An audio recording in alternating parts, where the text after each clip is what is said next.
I kind of miss the dark web. And by the dark web, I mean Times Square in the 1980s. Any New Yorkers here? You guys are all tourists. You're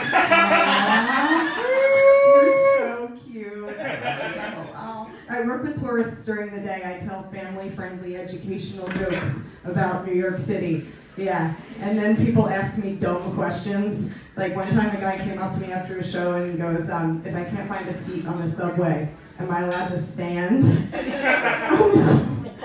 Yeah, I was like, sir, you're allowed to set yourself on fire.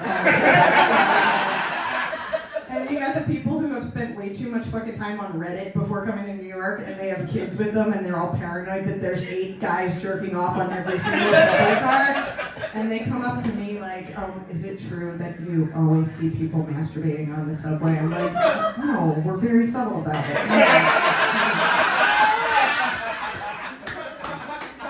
I'm a recovering alcoholic. I've been sober for 5 years. I have a lot of AA meetings. That's what I call putting fresh batteries in my vibrator. You know, that's called a transfer addiction, and it's actually very healthy. I have a favorite app, too. It's called Tofi. I guess you know what Tofi is?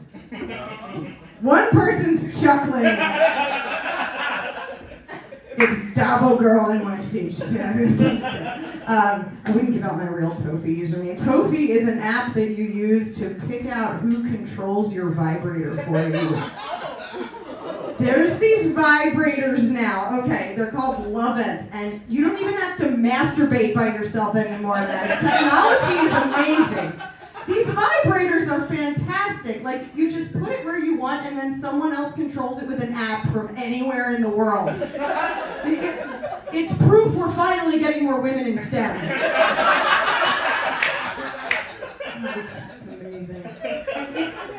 It works out really well for me because okay. So I'm married and my husband is great, but like he's not into some of the kinky stuff. Like the only time I call my husband daddy is in third person to the cat. So you know, I got to get it out of my system, so I go on Tofi, and I was talking to a guy once, and he just goes, I'm a dom, and I'm looking for a submissive. And I was like, okay, this is awesome. I've seen this in porn, but how's it going to work in this app scenario? And he goes, well, I'm going to tell you what to do, and I won't make you come until you do it. I was like, all right, cool. Can you tell me to make better life choices? Take better care of myself, maybe go back to graduate school. You don't have to go to graduate school if you have a kink, though, because they all already sound like advanced degrees. You have a BDSM, what's your specialty? Just want to pretend I have a master's degree and introduce myself to people like, hi, Dani Riedel, DVLG. You know. Yeah, working on my MFM, preferably with a CFO. Don't Google any of that. Unless you use a VPN. The Bitcoin guy knows what I'm talking about. I see you.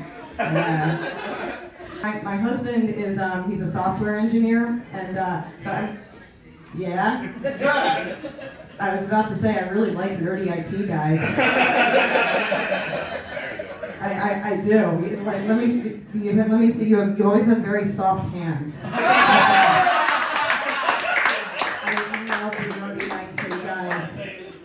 This guy works with Python. See here, that's both a computer programming language and a euphemism for penis. You know,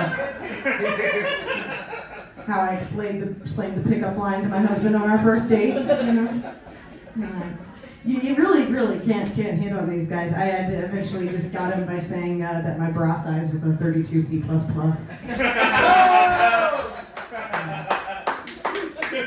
He said, those are great tits, but my love language is JavaScript. There's more nerds here than I thought. I called him out on his bullshit. I was like, no, buddy, nobody loves working with JavaScript. Yes. The Bitcoin guy is laughing too. Okay, I'm looking my eyes over here and over here now. No, nerdy IT guys, the thing about nerdy IT guys is they can fuck. Like, the more you got bullied in high school for playing Dungeons and Dragons, the better you can fuck. My husband played so much Dungeons and Dragons in the 80s before it was cool. For the rest of his life, he'll be a little surprised every time he sees a pair of tits. It's amazing. I love it.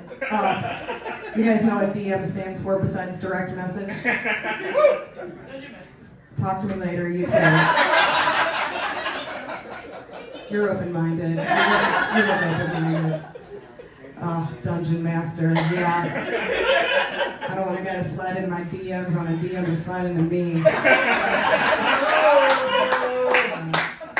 No, I'm a big nerd. I've been a big nerd my whole life. I got bullied a lot in high school. I got bullied a whole lot in high school. I got bullied so much people have asked me why I didn't become a school shooter.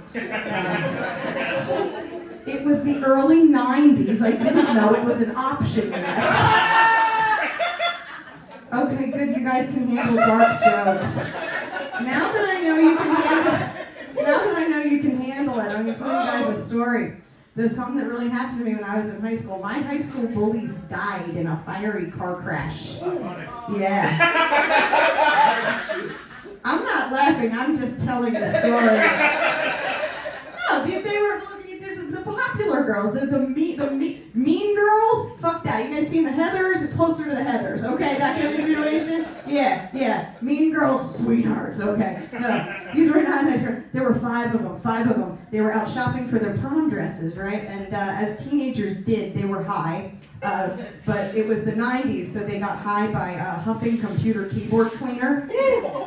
This is what teenagers did in the 90s. It was a thing. It was a whole thing. So they got high shopping for their prom dresses. They crashed their car into a tree and they all died. And then they were buried in their prom dresses.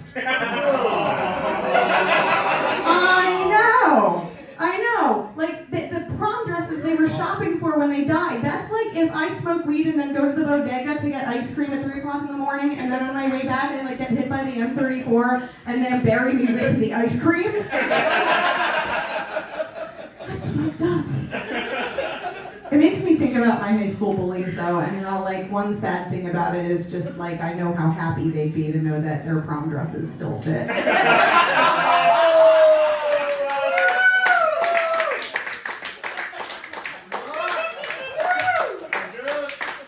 Honestly though, you guys, the real tragedy is that it never would have happened if kids could just get better drugs in the suburbs.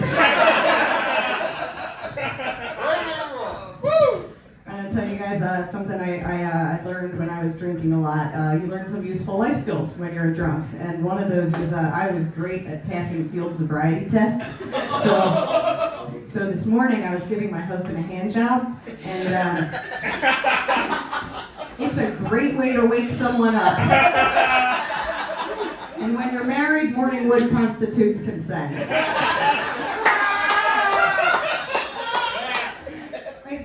Don't take me too seriously. I'm a 42-year-old woman with a liberal arts degree and the haircut of a cartoon Japanese princess. All right?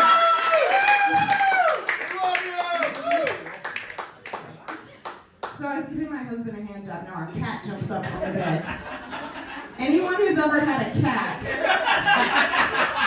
knows that when a cat interrupts a hand job, the hand job has now become a field sobriety test.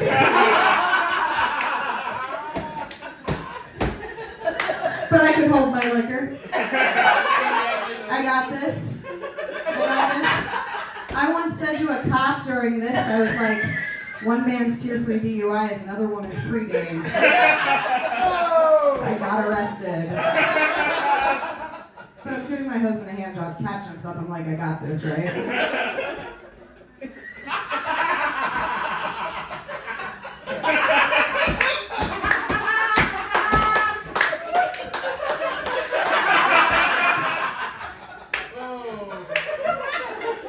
Well, now I'm having kittens. All right.